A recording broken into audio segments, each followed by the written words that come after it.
You're listening to Inside the Village, where all news is local and no topic is off limits. So help me, Bob, it's bully in the alley. Hey, bully in the alley. So help me, Bob. This is Inside the Village for the week of November the 15th, 2023, with Michael Friscolanti, editor-in-chief here at Village Media, Derek Turner, executive producer of the program. I'm Scott Sexsmith. We are back. And we need to quash the rumors. We have not been canceled. Yes. I know it's been a couple of weeks, but sometimes stuff happens. There was a lot of rumors flying that this was it, that there was some internal problems between you and I. Well, you know what? Social media does Which is true. There's always problems between you and I. Yeah, no, that's accurate. But the talk on the street was they're canceled, they're done. Yes. You cannot keep us down. We're back. You can't. Just been very busy and stuff happens. Absolutely. And the news can take over sometimes. Absolutely. And it's been a busy news cycle the past couple of weeks, but we're back. We're recharged, refreshed, and ready to get after it. Let's do it. All right. Let's start with the first word to Frisco, and only fitting that the first word has to do with the longest zucchini in the world, according to Thorold Today and our great editor there, Bernard Landsberg. I'm sure everybody here has heard of this story already by now, right? They must have. It's been all over the news. It's one of those rare stories that just go viral in every possible way. So Thorold Today, our great site in the Niagara region, Bernard Landsberg, has this story about a local city councillor who's grown the largest zucchini ever, or he claims to, and it seems to be longer than the Guinness World Record. 8 feet and some inches, right? 8 feet, 4.79 inches, which is slightly longer than the current record holder of 8 feet, 3.39 inches. And where was that person? Do you know? In Thorold as well. No way. What's in the soil? What's in the soil? Yeah. That's what I asked Bernard. That's great. He didn't have an answer, probably. He did not have an answer. This is, of course, pending approval and the World Record Organization stamping it and saying, yes, it is the longest, but it's big. I have a soft spot for Thorold. When I first started at Village, I worked really closely with the team in Thorold, Bernard especially, and just had a lot of fun kind of learning how we do things here. And he's a great journalist, and he's totally understands what's interesting in the world, right? And then you could totally see him doing a story like this. But what was hilarious about this story is you read it in Thorold Today, and all of a sudden the New York Post is writing about it and quoting Thorold Today, and all these other news outlets are writing about it. And then, of course, we saw him they made late night television too. The Late Show with Stephen Colbert. I think we got the clip. Derek, can you run the clip? I don't pretend to be news. This is a late night show, okay? And I try not to get swept up in the sensationalism of the modern news grind. But when history is being made, I can't ignore it. Which is why tonight's top story is an Ontario man's 8-foot zucchini might be the longest in the world. Which, of course, raises the question, is that a world record in your garden, or are you just happy zucchini? Now, of course, we only ran a short snippet of the Colbert clip, but he went on for like 5 minutes and absolutely roasted the reporter at CHCH TV in Hamilton, the Hammer. I know, I felt bad. On my hometown TV station, I felt bad. The reporter's just trying to have some fun. He laid down beside the zucchini. Roasted him. Yeah. All in good fun, I think. Of course it is. Good fun. Interesting that you said a soft spot for Bernard. Here's what I know about this zucchini after talking to Bernard, that when they grow that long, they become unedible because they become so hard. So what do you do with it? You can't do anything with it. You just measure it? Measure it? Peanut gallery. Derek liked that joke. Oh, well, hey, I have to point out too that this was one of those funny viral stories. Bernard does great journalism in Thorold. He covers that community like nobody's business. Yeah. So if you think Bernard's just in Thorold looking at people's gardens, he's not. We might still be canceled. Yeah, we should end the show right here. Episode. Thanks for tuning in. There you go. Thorold, Ontario, home of the world's largest zucchini. 2 of the world's largest. 2, absolutely. That's crazy. Here's the other thing. These 2 guys know each other, and they share zucchini seeds. They do? Does Bernard written the story about how the other guy's jealous now that this other guy is? Well, there could be a second part to this. They should start a 2 zucchinis. Be the longest podcast ever. All right. Good show. All right. Good show. They say Derek. So. wrap it up. That's right. Yeah, exactly. All right. I think we're done. Good night, everyone. They say size matters. Well, there you go. The proof is in the pudding. Okay. On a more serious note, let's head to Guelph. Great reporter Richard Vivian there on people abandoning the deposits that they put down on homes that they intend to purchase. Another sign of the state of the economy. Oh, for sure, another example of just how desperate some people have become. We've seen in the Toronto area a lot where people are abandoning big deposits they put down on condos or whatever because when they were approved at the time, they could afford it. The interest rates were at a rate they could afford. Now they've obviously gone a lot higher and they can't afford it. And so they just have no choice but to abandon their deposits. It's happening in Guelph as well to a certain extent. And Richard's been speaking to people there who are seeing this trend happening. It's very concerning.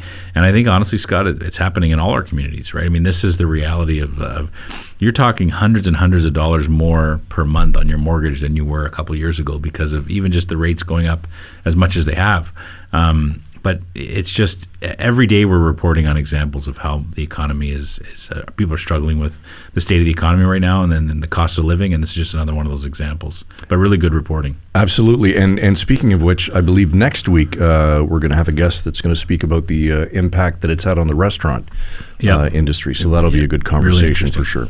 Okay. And finally, this past weekend, Remembrance Day and the editorial staff just doing a wonderful job of covering events that took place in the various communities across our footprint. It's always struck me as it's one of the things we do best, I think. I mean, just beautiful job covering the ceremonies in all the communities, right? Whether you're in a big city or a small town, there's always some really powerful, moving ceremonies to mark Remembrance Day. And, you know, I went through all our sites over the weekend, read all our coverage, looked at all the photo galleries, and watched some of the videos that our teams put together. Just a really powerful collection of stories on Remembrance Day for sure. All right. Congratulations to all the staff involved with that. Okay, let's skip ahead to today's show. And one of the reasons, all kidding aside, that we were absent last week, you had a particularly busy couple of days hobnobbing with the Prime Minister. Well, maybe 20 minutes. Well, I just tried to build it up a little. It was a lot of time getting it organized and figured out, but for sure. But we were fortunate. The Prime Minister came to Sault Ste. Marie, which is the headquarters of Village Media, where we are right now.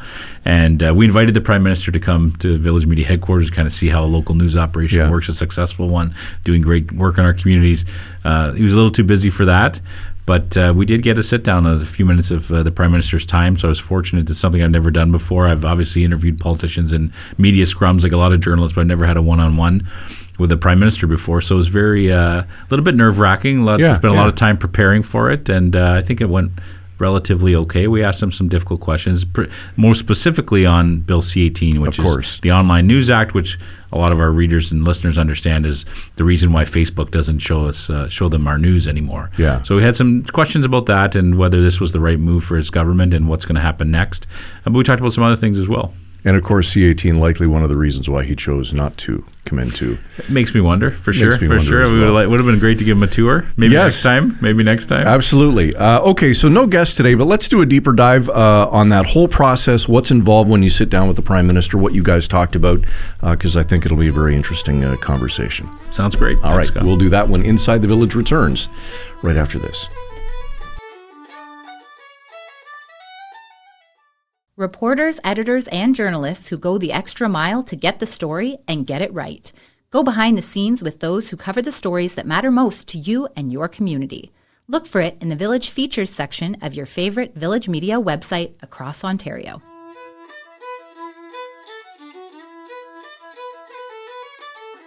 Welcome back to Inside the Village. Scott Sexsmith with Michael Friscolanti and Derek Turner, executive producer of the show. Okay, last week, the Prime Minister comes to town being Sault Ste. Marie, where Village is located, headquartered.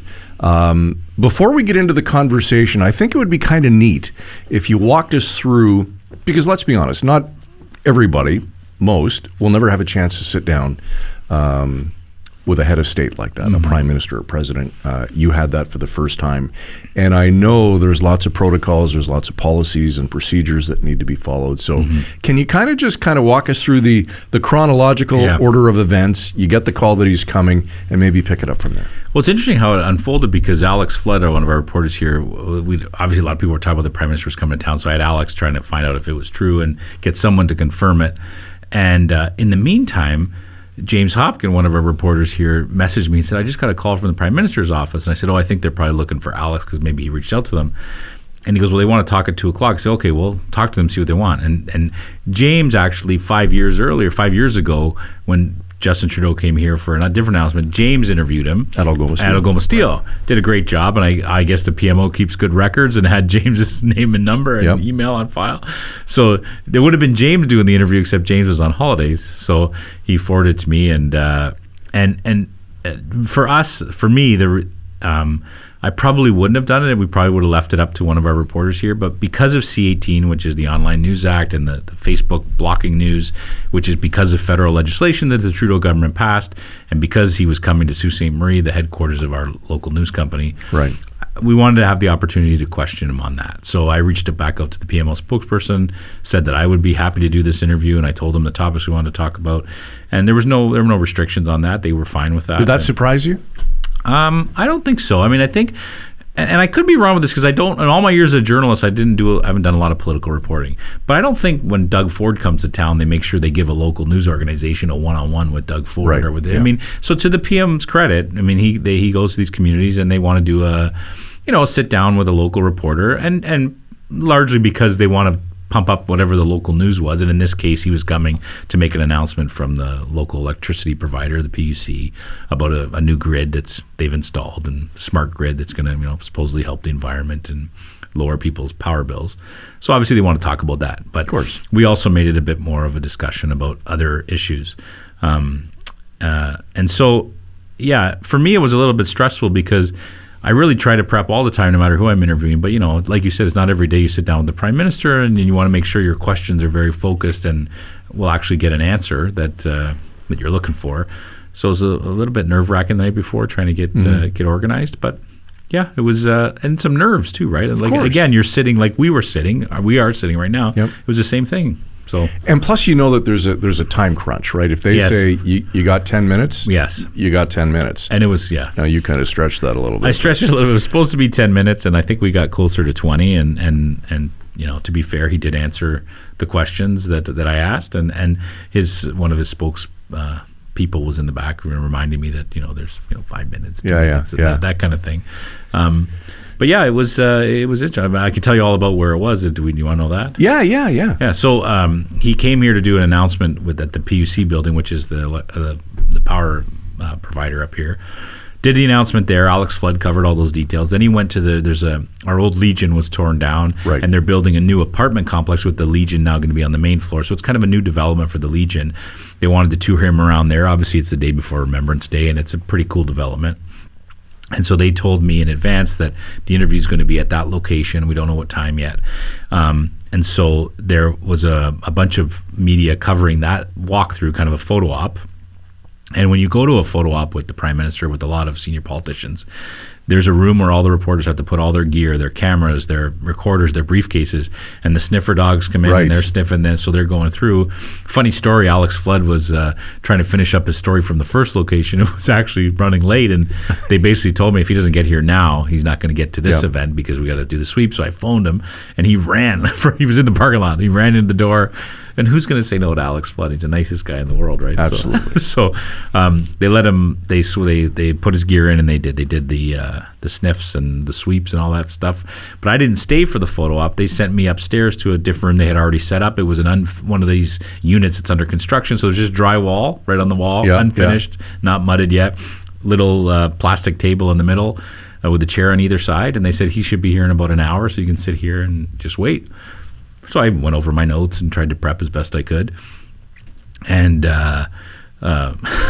funny things happen. A guy, a dad from one of my son's hockey teams works at the construction site. He saw me, came in, we had a little conversation, right? And then then his spokesperson came up. The Privy Council office actually sends their own people to record, like, just for historical records. So they're recording all these interviews themselves. So they go into some archive somewhere, right? Really? Yeah.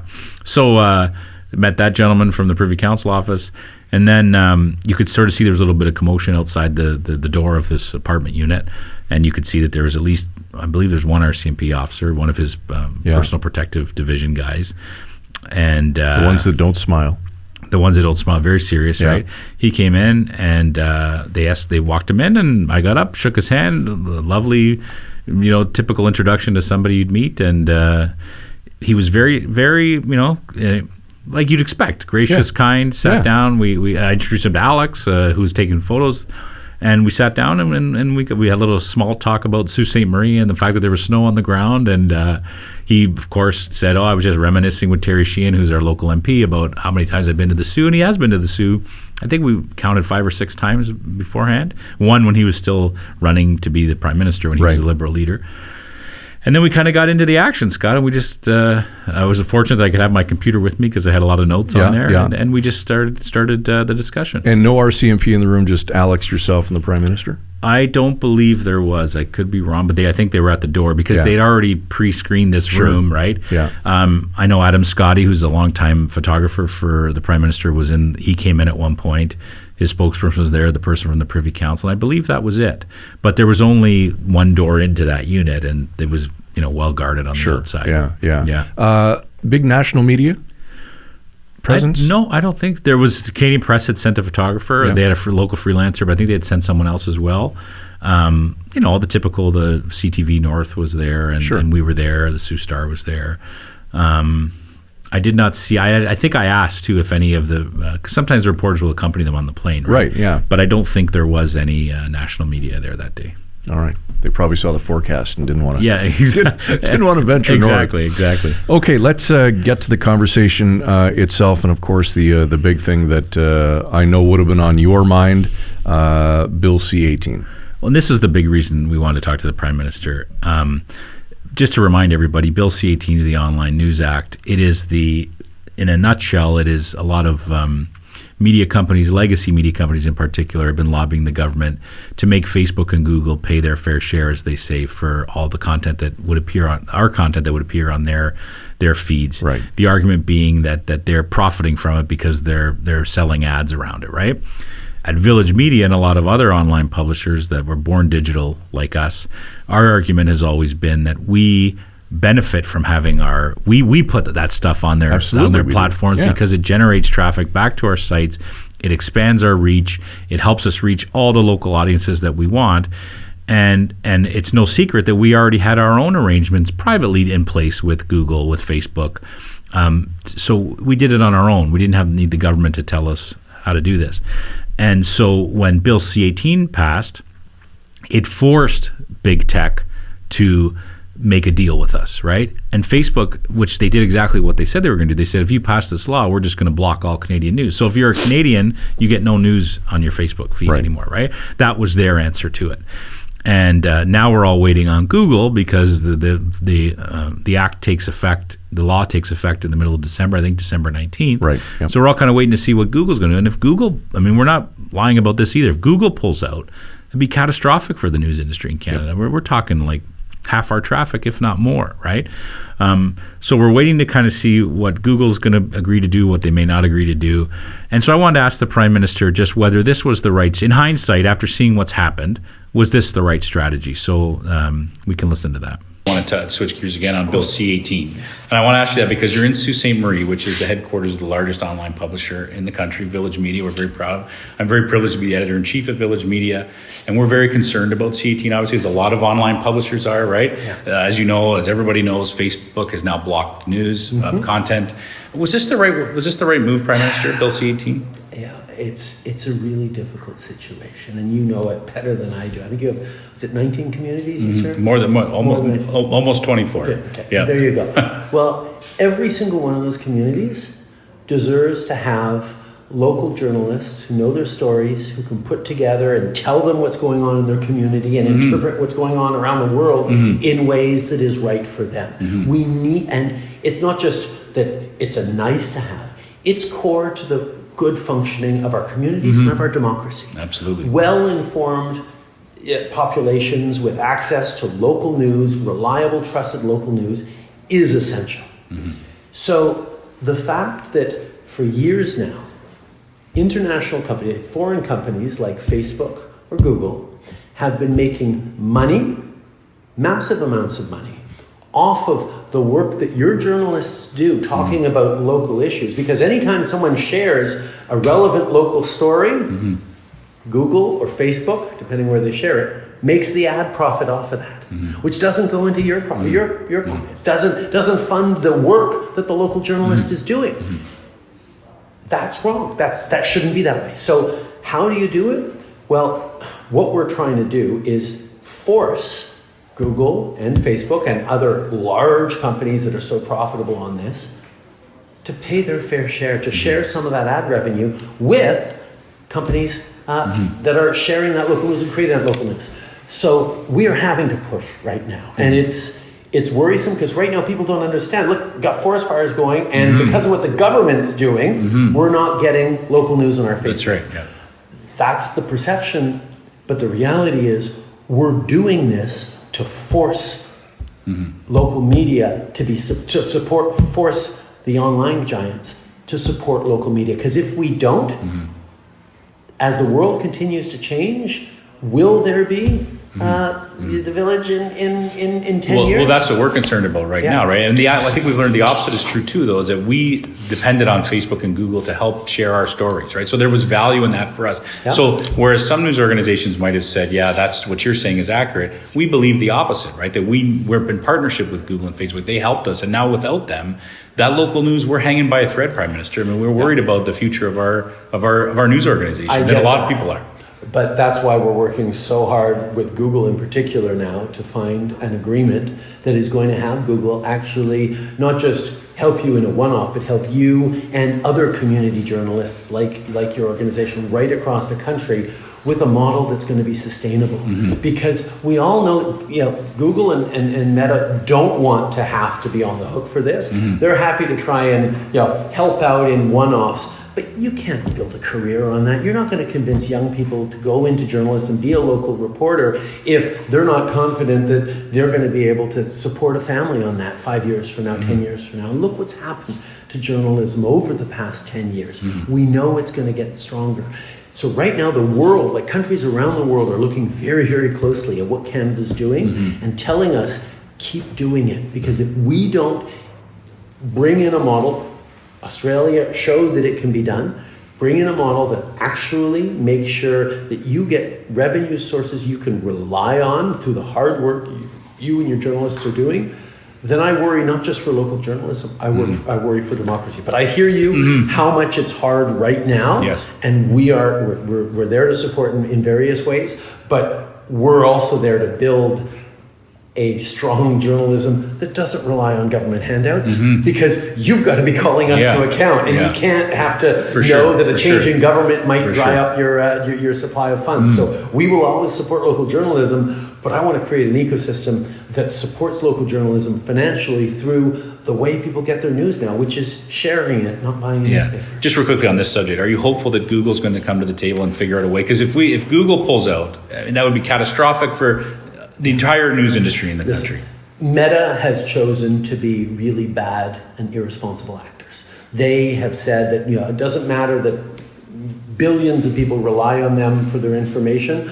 We are not going to take any responsibility for defending democracy. That's Meta's choice, and I absolutely condemn them for it. But hopefully they will eventually change their minds. Google is being more thoughtful about it. They're still, very careful because they know what we do in Canada will end up getting adopted around the world. But once again, it falls on Canada to show people what is right and the way to go through things.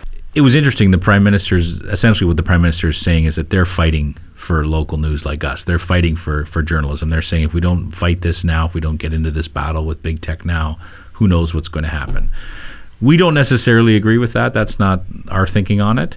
But it was interesting to hear his perspective, and we did ask him about it. And it's one of those things that the cliche, right, Scott, is I guess we'll find out in a month, right, what's going to happen. Okay.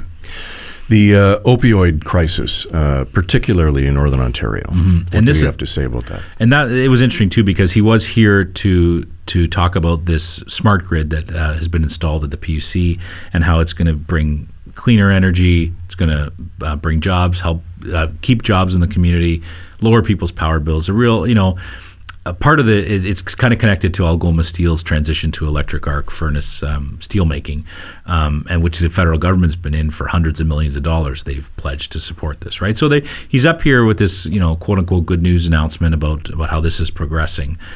And I guess I wanted to ask him, well, that's good. I live here. We all want the community to do well. We want there to be good paying jobs for the next generation.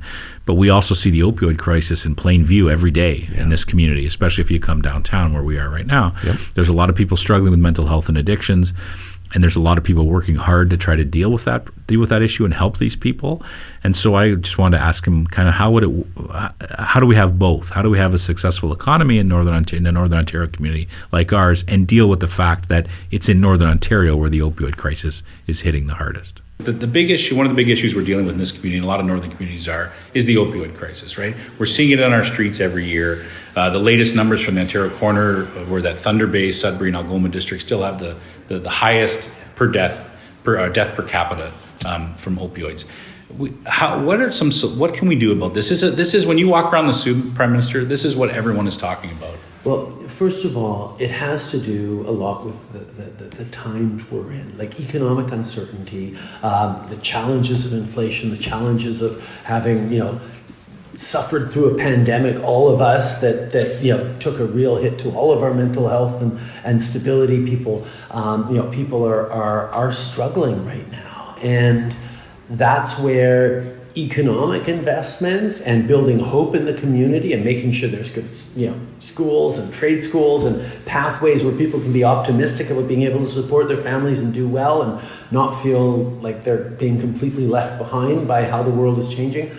That does a big chunk of it in terms of community feel and mood. Mm-hmm. But then you also need very, very specific measures as well. I mean, we have been leaning in on science and data and evidence, whether it's around safe consumption, whether it's around treatment, whether it's around supports for communities, it's frontline workers, it's all the things that are creating not just solutions for the addiction, but solutions for the life that comes with it. Affordable housing is part of our fight against addictions. Education is part of our fight against addictions. Lifting socioeconomic levers, fighting poverty is part of our fight against addictions. Mm-hmm. Like, these are all things that we have to put together. Mm-hmm. And we always talk about how the Soo is leading on economic sides, but it's also leading on social sides. I mean, this building, which I know we're going to get to, is part of an example of how, when people come together to solve larger problems and not just one pinpoint of a problem, you're going to get to. So the investments we're making in fighting the opioid epidemic, in support for addictions and mental health, whether it's the billions we announced when we first got elected in our health deals on mental health that sort of got out there, or the real investments of $200 billion over the next 10 years to the provinces with clear deliverables and metrics to measure around mental health addictions. That's going to be helping in terms of more resources. But also just a general focus on better partnerships and better wraparound services and understanding that all the different social determinants that go into addiction strategies need to be addressed. Because that would be the perfect Sault Ste. Marie, right? One where Algoma Steel and other industries here are thriving, but also where the people are getting the help that they need to deal with this. Of course, but I mean, when you have a strong, vibrant,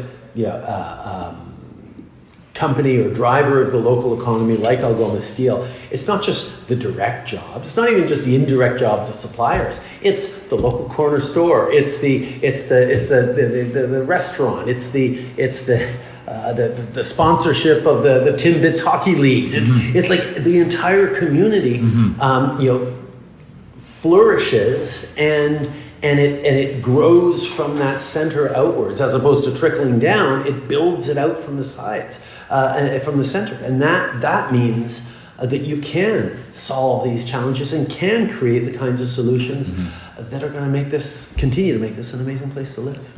And I guess finally, Frisco, the future of the Prime Minister. Lots of things going on in his life. Of course, recently separated from his wife, Sophie. Pierre Poilievre grinding him at every turn. If you look at the polls right now, it certainly indicates that a large majority of the country supports Pierre Poilievre and the Conservatives. But the Prime Minister does heed a bit of a warning where that's concerned. It's interesting, right? Because we even ran a poll after he visited asking people who would they vote for today if there was an election. And I think it was 53% said Conservative and 32% said Liberal. And, you know, we live in a world now where, you know, national media columnists are already questioning whether it's time for the Prime Minister to resign and get somebody else in there. You know, and all the pundits seem to believe that it's not going to go well for the Liberals in the next election. So I wanted to ask him about that and get a sense of what he would say to people in the Sioux and I guess people all over the country who may have voted for him in the past and are now thinking they want to turn to Poilievre. That's obviously about Pierre Poilievre and Sault Ste. Marie. He was here a few weeks ago. He came to visit. And there's a feeling in the community, there's a lot of people who support him and what he's saying. What do you say to people in the Sioux who might be thinking, steering away from you and toward Pierre Poilievre? Well, listen, first of all, I understand how much people are frustrated right now at everything, whether it's grocery prices or the housing crisis or what's going on in the world or even the wildfires we got hit with the summer. I mean, it's easy to point your finger and blame the government in general for everything that's going on. That's fine. That's part of the role. I wake up every morning trying to solve those challenges, and everything I do, whether it's announcing a smart grid here in Sioux or you know, being here for the Legion announcement and everything, we are trying to put forward solutions. I suggest people take a look at Pierre Poilievre carefully and honestly ask yourself whether he's trying to solve the challenges he's laying out or whether he's just trying to amplify the challenges that are being laid out. Because it's easy in this time to get people more fearful, more riled up, because there's lots of real reasons to get riled up and fearful. But I know people in the Sioux. I know Canadians. People are ready to roll up their sleeves and get through the tough times. We've done it before. We're going to do it again. And this is a very big, very scary tough time. But it's going to require leadership on the fight against climate change and building the new economy. It's going to require being there for everyone, including the 2S LGBTQI plus community, including immigrants and marginalized people, moving forward concretely on reconciliation, as hard as that is, being thoughtful with answers in full sentences to really big problems. Everyone wants the bumper sticker to be right, but it takes more than a 7-second TikTok to solve really big challenges. And I strongly suspect, because I've watched Pierre Poilievre in his role as a professional politician for decades now, he's very good at the quick, easy sound bites. He's not so good at the real answers that are going to make a difference. And I know people in the Sioux, across Northern Ontario and across this country, are going to think very carefully about what kind of country we want and who's got the better vision for getting us there. Well, no date set, of course, for the next federal election, but it will be very interesting to see what happens where Justin Trudeau is concerned. You talk to a lot of people on the streets, and the consensus, certainly to a certain extent, is that 8 years he's run his course. But Pierre Poilievre, a very polarizing figure. Yep. So I don't know. It will be really interesting to see, right? You do feel the momentum, right? And the politics is about momentum, and you do feel like when Poilievre was here, for example, or in some of the other communities that we serve, good crowds, a lot of cheering, people are excited. His message, you know, that common sense, as the Conservatives like to say, the common sense answers to the opioid crisis, to the inflation crisis, to, you know, the housing issues that are plaguing the country right now. Poilievre does seem to have some answers to those, or what he says are answers, right? And that get people excited, that they're cheering for him.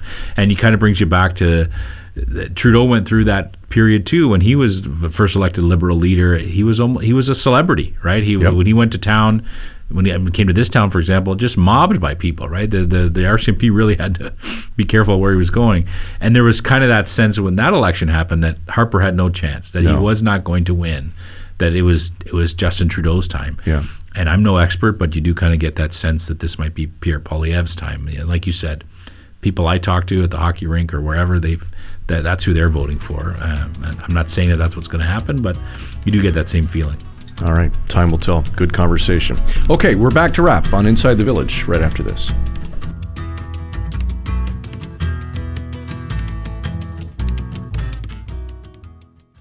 For the latest in in-depth features and enterprise journalism from your local writers at Village Media, be sure to check out The Big Read. The Big Read. It's the full story behind the headlines. Look for The Big Read on your favorite Village Media website across Ontario.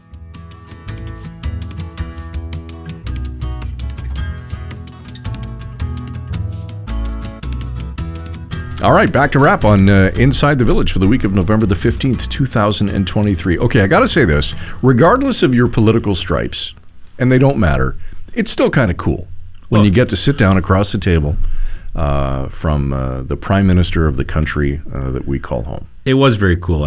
People did send me some messages and had things to say about how cool that was. I was out the next day, and people I knew stopped me and said, "Oh, that was pretty wild." And it was.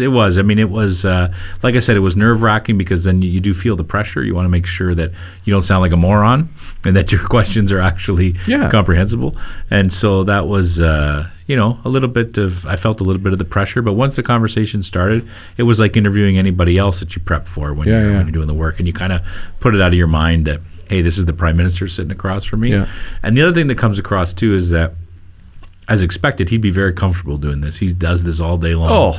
He in his sleep. He goes to events, meets people, talks to journalists. He's certainly used to getting tough questions. Not that mine were the toughest he ever faced, but has had tough questions and he's had to answer. So he was very comfortable in the role. Well, and important to note too that he grew up in that environment with his father. For sure, right? Being the Prime Minister. And has talked a lot about that in the past, about how, it's not like it's new to him to have our CMP staff watching him, watching his every move. Yeah. That's kind of the way he grew up. You and I didn't grow up like that. Nope. Maybe the RCMP was watching us for different reasons. I don't know. Derek will edit that part out. So it's true what they say.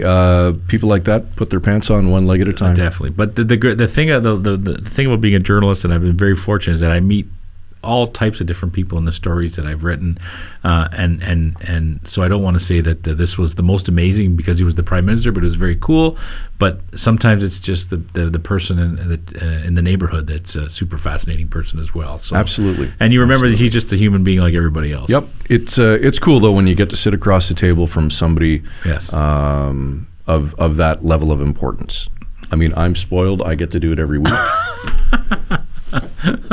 It's nice to talk about Derek like that. Of course, Derek too. All right, let's put a bow on this thing and head out for the week. ITV at villagemedia.ca. If you have any comments on this show, want to ask Frisco any other questions about meeting the Prime Minister, he'd be happy to hear from you on that topic or any others. And of course, watch all back episodes of the show wherever you get your favorite podcast. And at InsideTheVillage.ca. For Derek Turner, executive producer of the show, Michael Friscolanti, editor-in-chief at Village Media, I'm Scott Sexsmith. Have a great week. We'll talk to you next week. You've been listening to Inside the Village. Frisco and Scott's Wardrobe, provided in part by Moores, Sault Ste. Marie.